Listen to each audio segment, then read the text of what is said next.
त्यांनी महायुतीच्या अत्यंत संयमानं ही निवडणूक हाताळली। माझ्यावरती मी बाहेरचा आहे असं आरोप करण्यात आले, परंतु या तालुक्यातील जनतेने, मतदार बांधव भगिनींनी माझ्यासारख्या कार्यकर्त्याला स्वीकारलं, माझ्यावरती खूप प्रेम केलं, जिव्हाळा दिला। त्याबद्दल मी मनापासून जतकरांचं, जतवासियांचं आभार व्यक्त करतो। आणि मी तुम्हाला आश्वस्त करतो की जत तालुक्यातील सर्व जनतेचं संरक्षण करणं, त्यांना अधिकार मिळवून देणं, त्यांच्या हक्काची जाणीव करून देणं ही माझी जबाबदारी आहे, माझं कर्तव्य आहे।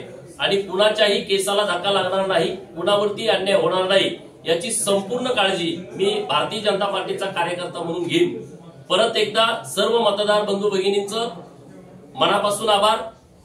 भाजपाच्या कार्यकर्त्यांचं आणि महायुतीच्या कार्यकर्त्यांचं, नेते मंडळींचं, सर्व गावचे सरपंच, उपसरपंच, ग्रामपंचायतचे सदस्य, सोसायटीचे चेअरमन, व्हाईस चेअरमन, सदस्य, आजी माजी सर्व पदाधिकारी यांचं मी मनापासून आभार व्यक्त करतो। माझ्यासाठी रात्रंदिवस राबलेले सर्व जत तालुक्यातील कार्यकर्ते आणि महाराष्ट्राच्या कानाकोपऱ्यातून काही माझे मित्र मंडळी जे गेल्या 15 दिवसापासून या जत विधानसभा मतदारसंघामध्ये तळ ठोकून होते, त्यांचंही मी मनापासून आभार व्यक्त करतो।